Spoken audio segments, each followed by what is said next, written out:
1월 22일 목요일 새벽입니다. 오늘 같이 기도하실 말씀은 신명기 1장 1절에서 9절까지 말씀입니다. 그 중에 1절 봉독해 드립니다. 이는 모세가 요단 저쪽 숲 맞은편의 아라바 광야 곧 바란과 도벨과 라반과 하세롯과 비사압 사이에서 이스라엘 무리에게 선포한 말씀이니라. 오늘부터 신명기 말씀으로 새벽 기도를 하게 되었습니다. 이 신명기는 글자 그대로 두 번째 율법이라는 뜻입니다. 모세가 첫 번째 율법이 있고 그와 다른 새로운 율법을 두 번째로 받았다 하는 두 번째 율법 의미가 아니라 이것은 시내산에서 주신 율법을 다른 새로운 세대에게 설명하는 말씀인 것이죠. 그래서 다른 율법을 받은 것이 아니라 이미 받은 것을 다른 대상자들에게 이렇게 설명해 주는 말씀이다. 이렇게 보면 되겠습니다. 그러므로 내용은 같은 말씀이지요. 그런데 왜 같은 말씀을 반복할까 하는데 의문이 있습니다. 이 말씀은 지켜라 하는 명령으로 끝나는 것이 아니라 여러 가지 의미를 포함하고 있기 때문이죠. 이 신명기의 근본적인 내용은 율법을 설명하기 시작하였더라 에서처럼 다른 대상자들에게 하나님의 말씀을 들려주는 것이죠.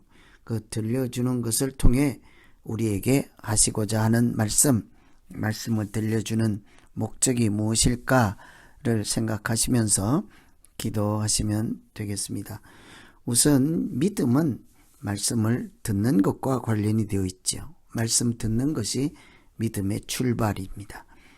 5절에 보시면 모세가 요단 저쪽 모압 땅에서 이 율법을 설명하기 시작하였더라. 이 믿음이라고 하는 것이 하나님을 향하여 나아가는 것이고 하나님과 함께 동행하고 머무는 것이죠. 그런데 하나님을 향해 나아가는 길이나 동행하는 그 과정에 꼭 해야 하는 것이 하나 있는데 그것은 말씀을 듣는 것입니다. 하나님과 함께 있다는 것은 하나님 말씀을 듣는 시간이죠. 하나님과 동행한다 하는 것은 하나님께서 하시는 말씀에 순종으로 나아간다 하는 것이 되겠습니다. 믿음으로 산다는 것은 무엇을 하며 사는 것인지 이것은 말씀 가운데 들어있죠. 한마디로 이 말씀을 듣는 것으로 하나님의 마음을 우리가 알 수 있습니다. 의도를 알 수 있습니다. 우리에게 향하신 기대도 알 수 있죠. 이런 하나님의 말씀을 왜 굳이 다시 들려줄까요?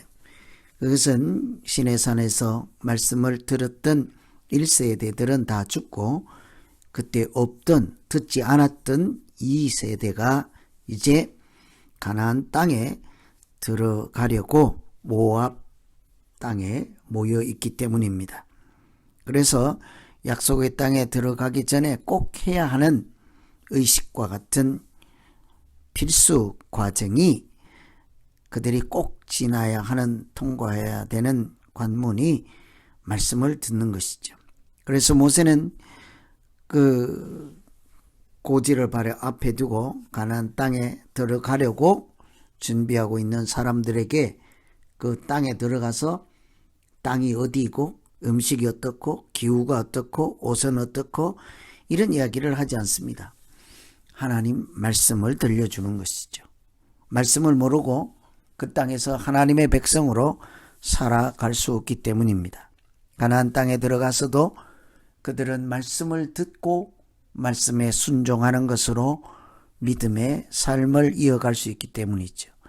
이처럼 우리가 믿음 생활을 한다는 것은 하나님의 말씀을 듣는 것과 그 말씀을 따라가는 순종으로 이루어져 있습니다. 오늘 우리에게 주신 이 귀한 하루를 하나님 말씀, 오늘을 위해서, 나를 위해서 주신 말씀이 무엇인지를 마음에 새기고 그것을 마음에 담고 묵상하며 복된 날, 하나님이 함께 하시고 인도하시는 날 되기를 기원합니다.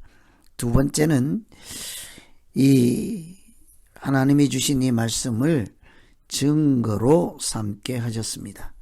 말씀을 읽어준다 하는 것은 우리에게 이렇게 하라 라고 명령하기 위함만이 아니라는 것입니다.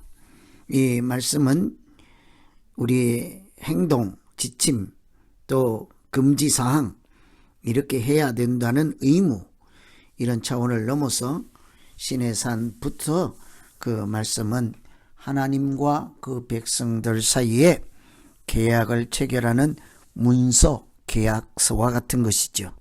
나는 너희의 하나님이고 너희는 나의 백성이라 하는 이 언약의 계약의 내용을 이렇게 기록하고 정리하고 또 서명 날인하는 것처럼 일종의 계약서와 같은 것입니다.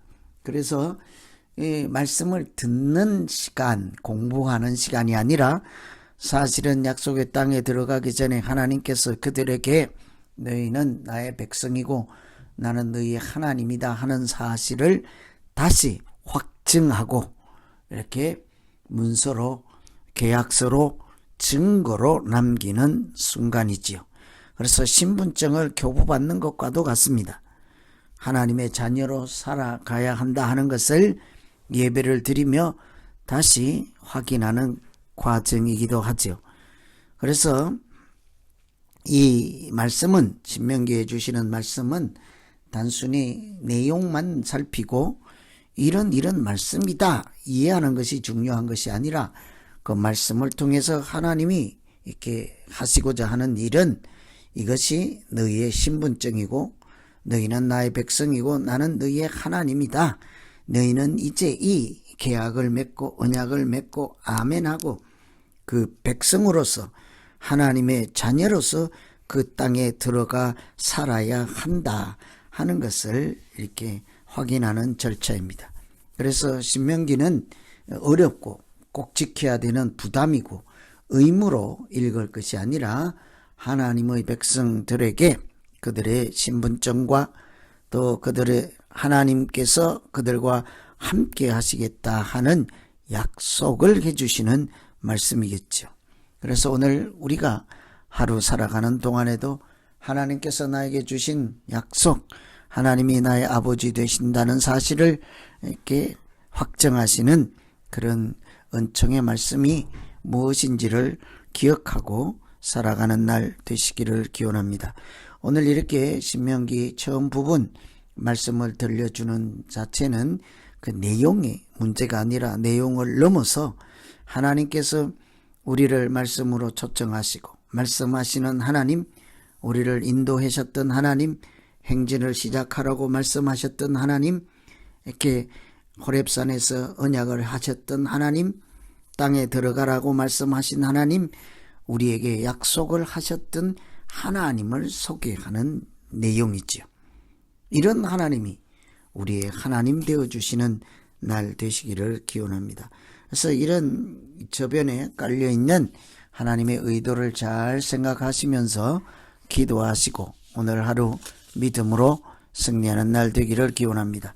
기도하겠습니다. 하나님 아버지, 신명기를 통해서 하나님께서 그 백성들에게 너희는 나의 사랑하는 백성이요 나는 너희의 하나님이 되어줄 것이라 하는 이 언약을 가지고 이렇게 믿음으로 그 가나안 땅 약속의 땅에 들어가기를 이렇게 말씀해 주시고 인도하시는 크신 은혜를 보았습니다. 하나님, 오늘 우리가 이 땅에 살아가는 동안에도 하나님께서 나의 창조자요 구원주요 또 말씀하시는 인도자요 우리를 또 동행하시는 임마누엘의 하나님인 사실을 우리가 기억하며 살아가게 하여 주시옵소서. 오늘 우리에게 주어진 이 귀한 날 믿음으로 이렇게 승리하는 날 되게 하여 주시기 원하고 예수님 이름으로 기도하옵나이다. 아멘.